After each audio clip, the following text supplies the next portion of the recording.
été malade? Oui, j'avais un tumeur à la tête. Le médecin m'a dit que je ne pouvais pas guérir, on ne peut pas m'opérer. Une sœur m'avait invitée. Oui, elle m'a donné le semeur. Quand je suis arrivée, j'ai vu un pasteur. Je lui ai dit que j'avais un tumeur à la tête. Le pasteur m'a dit que j'étais guérie. Et alors, je le regardais. Il a répété, il m'a dit, vous êtes guérie. Et je suis repartie chez moi. J'ai pris le papier, j'ai demandé à ma sœur là, les heures de prière. J'ai fait la chaîne de prière. J'étais tout le temps là, compagne d'Israël, tout j'ai fait. Et après, je suis partie voir mon professeur pour lui dire, il m'a dit, ben, on va vous faire IRM. Mais quand il me l'a fait, il n'en revenait pas. Il m'a dit, mais non, non, non, c'est pas possible. C'est pas, non, non, non, on va le refaire. J'ai dit, il a appelé son collègue. Ils m'ont donné 2-3 jours, je suis retournée, ils me l'ont refait, il n'y avait rien. Grâce à Dieu, Dieu m'a guéri. Amen, grâce à Dieu, amen. Je souffrais des maladies psychosomatiques parce que j'ai eu une situation familiale très compliquée qui a entraîné mais vraiment des complications sur le plan de santé. Les maladies psychosomatiques entraînent. J'avais des éruptions, j'avais des gros boutons, mais vraiment des gros boutons sur le corps qui m'ont même fait perdre un travail parce que c'était purulent. J'ai fait tous les dermatologues de la France, les dermatologues à Paris, les régions parisiennes, tous les grands spécialistes. J'ai été, ils n'ont pas trouvé tous les traitements, ça ne changeait rien. Ça calmait, ça revenait. Et tout ça, ça a entraîné en plus de toutes ces maladies psychosomatiques parce que je ne dormais pas la nuit, je faisais que des cauchemars, j'étouffais. Donc, j'étais engloutie en fait par la situation au point où j'ai perdu le sommeil, je prenais des antidépresseurs. Voilà. Pour les médecins, ils n'avaient plus de... On essayait des médicaments les moins forts, au point où on m'a donné des antidépresseurs. Quand ils donnent ça, c'est parce qu'en fait, ils n'ont plus de solution. Et donc, les antidépresseurs ont déclenché d'autres maux. Et donc, du coup, j'avais le foie abîmé, je souffrais de gastrite, j'avais des reflux œsophagiques gastriques, au point où je ne pouvais plus rien manger. Au point où je suis en arrivée en finalité, le gros lot, c'était des polypes intestinaux. Les polypes intestinaux, ce sont des cellules précancéreuses. J'ai connu le centre d'accueil par un pasteur brésilien. Alors, quand je suis arrivée, je suis tombée sur une campagne d'Israël. J'ai pris l'enveloppe, j'avais pris, parce que j'avais plus rien à perdre. J'ai parlé pour qu'on m'explique c'est quoi. Parce que c'était la première fois dans ma vie que j'entendais parler. Donc, on m'a expliqué, le pasteur m'a expliqué, les ouvriers aussi m'ont expliqué. J'ai dit, mais non, je me lance de toutes les manières. Si je suis arrivé là, dans l'état où je suis, je ne vois pas pourquoi je vais attendre encore. Je suis déjà là. À la première semaine, c'était avant même qu'on apporte le sacrifice. Parce que la campagne d'Israël, je l'ai fait. J'avais tout perdu, donc c'était, mon Dieu, déjà donne-moi la santé, parce que j'arrivais, c'était très, très dur, j'étais très malade. Mais je venais tous les jours. Et donc, la première des choses, à la première semaine, on était encore pendant la campagne d'Israël. Le mardi, il y avait le propos de l'eau. Okay. Voilà. Et donc, je me suis lavée et les boutons ont instantanément disparu. L'envie de suicide, oh là, les antidépresseurs à la poubelle. Les problèmes de santé, ils sont depuis très, très loin devant moi parce que comme il y avait des situations de cellules précancéreuses, la médecine, l'homme, toujours, non, il faut faire des contrôles. Non, c'est normal. J'ai fait mes contrôles. C'est la deuxième fois que je fais les contrôles. Et le dernier contrôle, il m'a dit, madame, vous avez 18 ans, vous avez le corps de... Amen, grâce à Dieu. Applaudissez le Seigneur. Bonjour à tous. C'est normal que quand une personne cherche une solution pour résoudre un problème, si elle ne trouve pas la solution, elle va frapper beaucoup de portes, plusieurs portes, n'est-ce pas? Par exemple, aujourd'hui, je vous parle par rapport à la maladie. Une personne qui est malade, elle va chez un médecin, va chez un autre médecin, la médecine ne trouve pas la solution. Il y a certains cas que la maladie n'apparaît pas. Les médecins disent, vous n'avez rien. Oui, mais je sens de douleur. Oui, mais vous n'avez rien. Nous ne détectons rien. D'autres cas sont des maladies incurables. D'autres cas, c'est la personne qui va au médecin constamment, la maladie après maladie, et d'autres problèmes qui arrivent, parallèles, d'autres problèmes qui arrivent. Quand la situation ne marche pas à travers la science, les gens frappent beaucoup de portes. Il y a même ceux qui vont chercher dans la magie pour voir comment résoudre la situation. Mais ce que nous avons vu, et par expérience, c'est que les choses deviennent pires. Et il y a seulement une solution. Nous allons écouter l'histoire de Gladys. Avant d'arriver au centre d'accueil, j'étais quelqu'un qui était agressif. J'étais quelqu'un qui ne pardonnait pas. J'étais rancunière. Je m'emportais très très vite. Dès qu'on me disait quelque chose, je m'emportais vite. Et je n'arrivais pas non plus à dormir la nuit parce que j'étais quelqu'un qui était très agité. Parce que j'avais la haine au niveau concernant ma mère. Parce qu'elle m'a abandonnée quand j'avais 2 ans et demi. Je suis sortie d'ici, on m'envoyait aux Antilles pour ma grand-mère. J'ai été élevée avec ma grand-mère. Et quand elle s'est séparée de mon père, il y avait aussi la séparation parce que quand j'étais gamine, je voyais un peu tout ce que faisaient ma mère et mon père. Donc en fait, ça m'a un peu un peu révoltée. Et quand elle est partie, je n'ai pas pu lui pardonner du tout parce qu'elle m'avait laissée toute seule avec ma grand-mère. Donc j'ai eu cette haine. Alors les problèmes que j'avais à l'âge de 17 ans, j'ai commencé à me faire, quand je suis allée voir un docteur, on m'a dit que j'avais des adénophribromes dans le sein. J'ai été opérée aussi d'une tumeur bénigne au poumon et au sein droit. J'ai été opérée des adénophribromes. Et quand je suis arrivée ici en France en 1999, j'ai été aussi opérée d'un adénophribome au sein et j'avais des phribomes, j'avais des polypes. À chaque fois que je faisais une échographie, on trouvait toujours quelque chose. Soit mes ovaires avaient des kystes, soit il y avait des polypes, ou soit il y avait des phribomes. Et j'étais quelqu'un aussi qui saignait beaucoup à travers de tout cela. Eh bien, je me sentais pas bien parce que moi, je me disais toute ma vie, je ne vais pas me faire opérer comme ça parce que les médecins me disaient tout le temps, à chaque fois on m'opérait, oui, ça va revenir, oui, ça va revenir. Effectivement, ça revenait. En 2006, je me suis fait opérer. En 2007, je me suis fait opérer. Donc, je disais, mais il n'y a pas de sortie, c'est pas possible que je me fasse charcutrer comme ça, aussi jeune. J'avais du mal à dormir la nuit parce que je sentais toujours, lorsque je dormais, comme s'il y avait une présence qui venait qui tirait le drap sur moi. Et en fait, quand je dormais, comme si je n'arrive pas à me réveiller, comme s'il y a quelqu'un qui s'appuie sur moi, je n'arrive pas à ouvrir les yeux. Je luttais avec ça. Par contre, si j'ai lutté longuement avec ça. Et c'est à travers de tout cela aussi que je suis allée voir les marabouts concernant aussi ma vie sentimentale, enfin un peu de tout. C'est avec tout ce poids que je suis arrivée au centre d'accueil universel. J'ai remarqué ici que Gladys, j'ai remarqué ici certaines choses. Elle a été abandonnée pour sa mère à l'âge de 2 ans, un problème déjà qui l'accompagnait de l'enfance. Avec la haine. À 17 ans, le premier cancer. Elle a été opérée pour plusieurs maladies. Qu'est-ce qu'elle a fait? Elle est allée chez le marabout pour résoudre ces problèmes, pour résoudre la situation. Si la science n'avait pas la solution, elle allait chez un marabout. D'autres personnes cherchent dans la religion. Si elles ne trouvent pas, elles vont chercher dans d'autres endroits.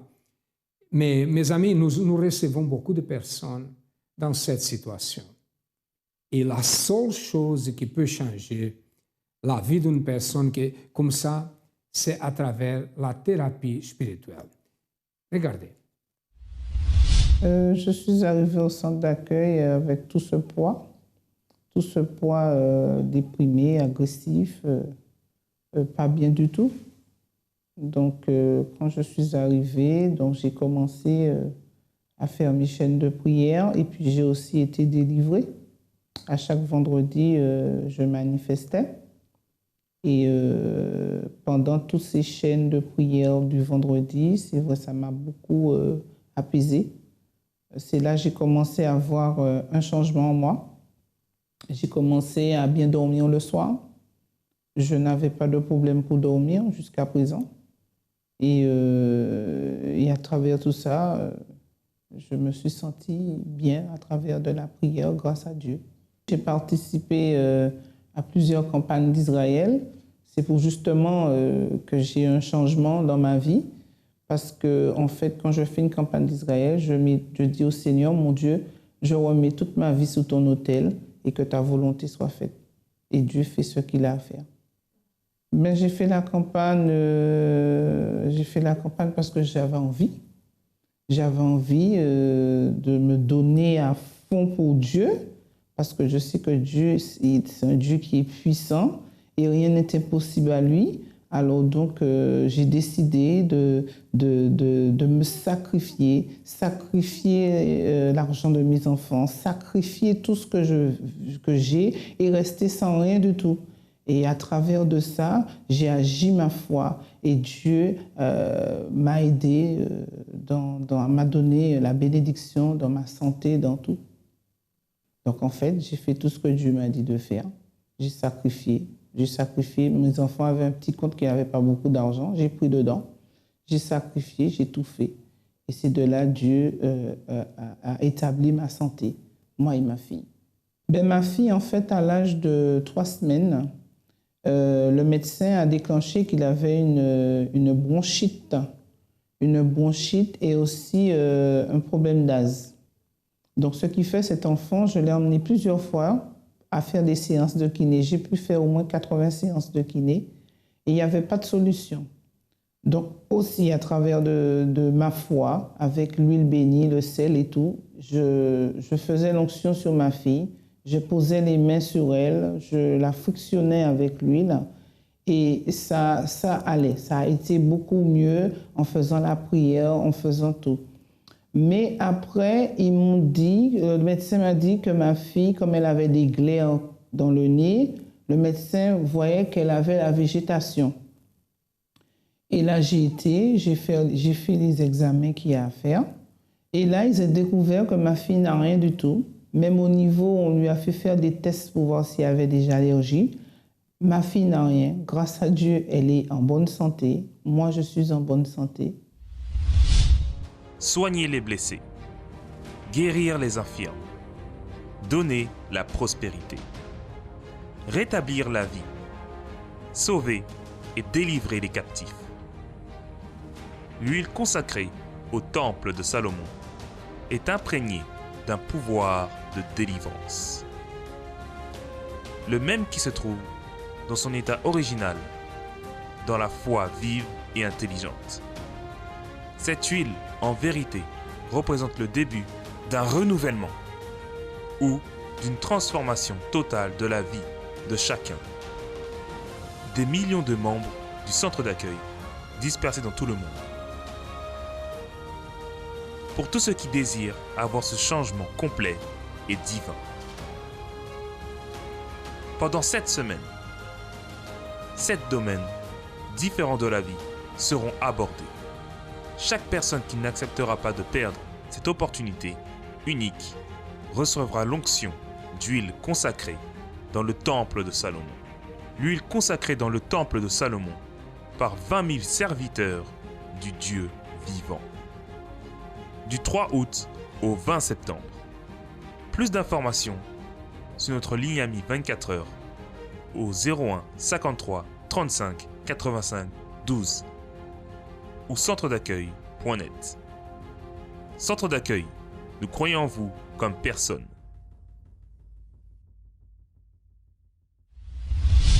Ma vie, elle est restaurée. Ma vie, elle est bien. J'ai appris à connaître Jésus. J'ai appris à connaître qu'il y a un Dieu qui est vivant, qui est puissant, qui est bon. Ma santé est rétablie, ça va. Je n'ai pas de problème de santé. Je n'ai pas de problème. Tout ce que je vais aller faire maintenant, tout est positif. Eh bien, les médecins, ils disent que quand je suis allée faire la dernière écho, le médecin m'a dit tout est parfait.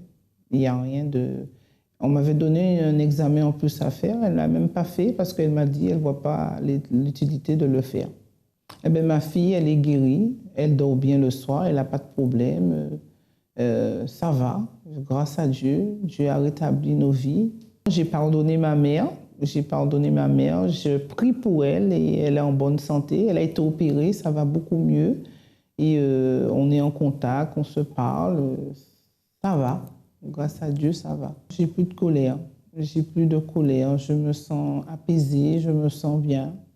Alors, le centre d'accueil représente pour moi beaucoup de choses. La direction de Dieu. Le centre d'accueil, c'est une école qui apprend à agir sa foi.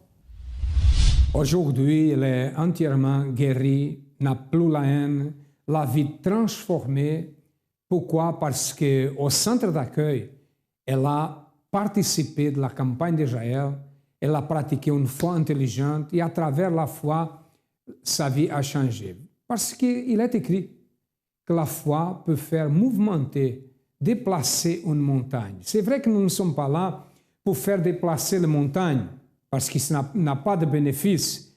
Mais s'il est écrit, si Christ a dit qu'à travers la foi, nous pouvons même déplacer une montagne, il était en train de dire qu'il n'y a pas des impossibles pour ceux qui pratiquent la foi. Et au centre d'accueil, nous avons cette foi et beaucoup de personnes rendent témoignage. Et maintenant, je me dirige à vous. Quelle est la situation impossible dans votre vie? Une maladie incurable? Peut-être un problème financier, un problème de famille? Vous êtes une personne triste, abattue? Vous ne savez pas quelle est la bonne direction? La solution existe. Nous allons maintenant écouter plus une personne qui, dans la campagne d'Israël, a vu sa vie complètement transformée. Qu'est-ce que Dieu a fait dans votre vie? Mais des grandes transformations et des changements. Parce qu'on est arrivé au centre d'accueil dans une situation terrible de pitié et d'humiliation. Et depuis qu'on est au centre d'accueil, on voit que notre vie change pratiquement dans toutes les catégories parce que on était des gens qui étaient malheureux, c'est-à-dire sans domicile, sans papier, sans travail, remplis de maladies et tout. Quand on est venu, c'était une catastrophe totale. Vous aviez un enfant, n'est-ce pas? Oui. En ce temps, quand on était arrivé, notre fille, elle avait 2 ans. En fait, pendant la campagne d'Israël, il s'est passé que j'avais rendez-vous chez un médecin. Et alors, je suis partie voir le médecin pour une routine. Et là, il m'a consulté. Il a observé que j'avais une boule dans le sein gauche. Il m'a dit, Madame, est-ce que dans votre famille, il y a des gens malades du cancer? J'ai dit non. Il m'a dit, on va faire des examens. On a fait l'IRM. L'IRM n'a montré qu'il n'y avait rien de suspect, au fait qu'il n'y avait rien de cancer. Et là, il m'a envoyé plus loin parce qu'il a insisté. Et on a fait une biopsie. Et la biopsie a montré qu'il y avait un petit cancer, d'après lui. Hein. Vous êtes médecin, n'est-ce pas? Qu'est-ce qu'il dit ici? Et pour bras fibroadénome supérieur externe droit, lésion d'allure plutôt inflammante de 17 mm développée dans les cadrans externes du sein gauche, nécessitant un diagnostic histologique. Classification AC4. AC4 signifie automatiquement cancer. Qu'est-ce que vous avez fait? Et là, mon mari et moi, on a eu la révolte. Déjà, quand on était dans la campagne d'Israël, la révolte s'est augmentée encore. Et là, on a décidé de sacrifier tout. On a dit, on va mettre Dieu à l'épreuve, c'est tout ou rien. Je l'ai accompagné dans le rendez-vous. Et quand le médecin, il annonce ça, et vous savez, on est des humains. Quand on apprend une nouvelle comme ça, déjà, ça nous a abattus. Et concernant mon épouse, elle était tombée tout de suite. Et déjà, elle a refusé. Devant le médecin, elle a dit « Non, je ne suis pas malade ». Et le médecin, il insiste. Il a dit « Non, je ne suis pas malade ». Elle a froissé les résultats devant le médecin. Elle a dit, je ne sais pas, moi je ne suis pas malade. Et voyant qu'elle était excitée, je lui ai dit, sors, va t'asseoir, laisse-moi, je vais traiter avec le médecin. Et là, je suis resté avec le médecin. Je lui ai dit, vous savez, docteur, on ne méprise pas votre métier, mais nous, on dit que la maladie là n'existe pas dans mon épouse. Il a dit, oui, monsieur, vous savez, j'ai eu des cas où des gens qui sont venus faire les examens, et j'ai fait l'examen qui s'avérait négatif, mais j'ai insisté pour que et puis les résultats sont sortis positifs. J'ai dit, ben, de la même manière que vous insistez quand les résultats sont négatifs, et bien moi, je vais vous insister à ce que ce qui est positif va devenir négatif. On a fait beaucoup de choses. On est monté sur l'autel de Dieu 4 fois. Et là, c'était vraiment notre tout sur l'autel de Dieu. Et Dieu a répondu. Ok, j'ai ici l'autre. Ça, c'est ça. Ils m'ont donné ça. Je l'ai pris ici. Ok. Aspect radiologique de T, bénigne, kyste ou fibroadénose, diagnostic à préciser par échotomographie. Sein droit, axe 0, sein gauche, axe 0. Qu'est-ce que ça veut dire ça? Comme médecin, ici... Le cancer a disparu et puis il n'y a plus rien dans le sein. Ça, c'est la réponse à ceux qui disent le miracle n'est pas possible. Pourquoi le miracle n'est pas possible? Il y a des gens qui pensent que le miracle était au passé, au temps des apôtres, au temps de Christ, quand il était dans le monde, que le miracle n'existe pas. Mais qu'est-ce qui s'est passé dans la vie de cette femme, de Madame Wickler? Qu'est-ce qui s'est passé? Une guérison qui était impossible, mais à travers la foi, ça a changé parce que le miracle existe. Nous avons la certitude, mais pour que nous puissions avoir un miracle réalisé dans notre vie, il faut que nous avançons, que nous pratiquons la foi au nom de notre Seigneur Jésus. Nous allons maintenant écouter plus de témoignages et après nous retournerons pour vous donner les adresses qui peuvent changer votre vie. Les adresses passent dans votre ordinateur et nous allons vous donner après l'adresse de notre siège du centre d'accueil. Tu avais des douleurs aujourd'hui? Oui, j'avais des douleurs. Où? Ventre, dos, et je tremblais beaucoup. J'étais faible. Pour mettre mon t-shirt, j'ai lutté. Ça a été une lutte aujourd'hui. Tu avais des fièvres aussi? J'ai mal à la tête aussi. Mal à la tête. Tu avais. Et maintenant? C'est bon. C'est bon? C'est ça? Il vous a dit? Il était très malade quand je suis rentrée à la maison. Il était couché en pleurs, il a vomi et tout. Donc je l'ai emmené chez le médecin et puis voilà. Donc j'ai appelé mon gendre. Je lui ai dit, bon, Dylan est malade, donc il est très fatigué. Donc est-ce que tu peux passer le récupérer pour qu'il puisse venir à l'église? C'est ça? C'est ça, oui. Ok, il est guéri au nom du Seigneur Jésus. Amen. Nom de Jésus. Dieu vous a guéri de diabète? Oui. J'ai vécu avec pendant 7 ans. Et j'avais d'autres maladies à cause de le diabète. J'avais du cholestérol, j'avais de calcul biliaire, j'avais l'asthme. Calcul biliaire? Oui.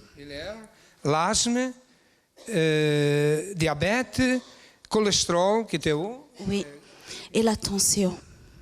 Et la tension? Oui. Et maintenant? Rien.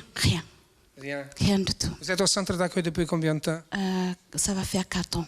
4 ans? Oui. Mais avant de venir, vous aviez tous ces problèmes-là? Oui. Un sac de maladies et tout. Un sac de maladies? Oui. Maintenant, le sac a disparu, n'est pas nécessaire. Oh, complètement. Amen, grâce à Dieu. Amen. Si vous avez besoin de notre aide, nous sommes situés au 254 de rue du Faubourg Saint-Martin, au 10e arrondissement à Paris. Et nous sommes là tous les jours, du matin au soir, de lundi à lundi. Nous sommes là pour vous aider.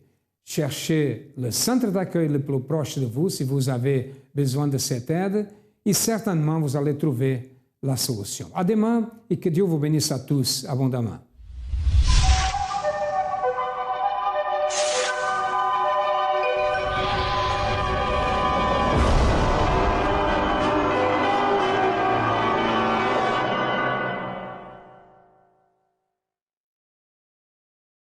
septembre, l'événement Savoir dire non débarque en France.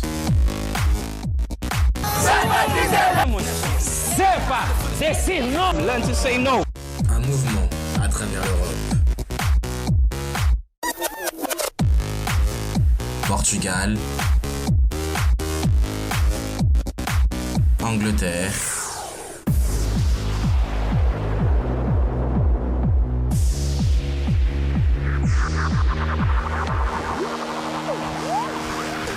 Italie,